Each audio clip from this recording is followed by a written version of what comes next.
Tadbirkorlar, yaxshimisizlar? Bugungi kunda Xalq banki tizimida yangi kredit turi keldi. Mana har bir oila tadbirkor yo'nalish bo'yicha kredit olyapsizlar. Agarda mana shu kreditni sizlar maqsadli ishlatirib, samarali foydalanib, yaxshi yopsangizlar, yopgandan keyin moliyaviy ommabop inklyuziv degan yangi kredit turimiz keldi. Bu ayollarga yillik 24%dan hamda erkaklarga yillik 25%dan xohlagan yo'nalish bo'yicha ajratiladi, faqat naqd pul beriladi. 3 yil muddatga 6 oy imtiyozdan.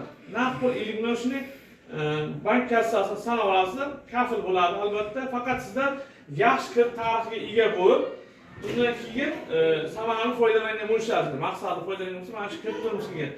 Marhamat, mana shu kreditni olib, oilaviy tadbirkor olib, 6 oyda yoparsizmi, bir qilishsa, ko'proqda yopardim, vaqtida yoparsizmi, keyinroq yoparsizmi, yopsangizlar kredit tarixiga mana shunaqa 50 million so'mgacha yangi kredit turimiz kelgan.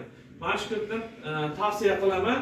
Sizlar olib, qo'shnilaringizdan, yaqin oilalarimiz bo'lsa, oilaviy tadbirkor olgan kreditlar bo'lsa, marhamat aytsangiz, bankka kelasizlar.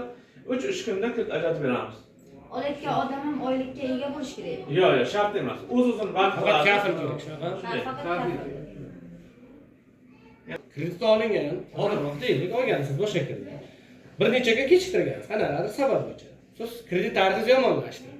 Kredit tarixi yomonlashini, uni kategoriyalari bor. Misol uchun 2 oydan oshgan bo'lishi mumkin, 1 oydan oshgan bo'lishi mumkin, 3 oydan oshgan bo'lishi mumkin. Agarda bizlarda kredit siyosatida 3 oydan oshgan bo'lsa, 90 kundan o'tgan bo'lsa, ularga ajratilmaydi. Deylik 90 kundan o'tmagan yoki 30 kundan o'tmagan.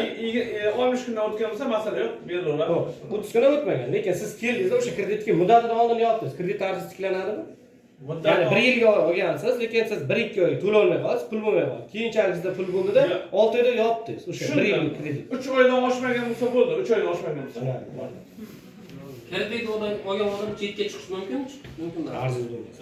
Agar chetga chiqish mumkin, qandaydir siz misol uchun 1 oy yoki 15 kunga borib kelishingiz mumkin, lekin polni sizni kreditingiz bo'la turib, muammoga aylangan bo'lgan bo'lsa, chetga chiqishga taqiq qo'yiladi.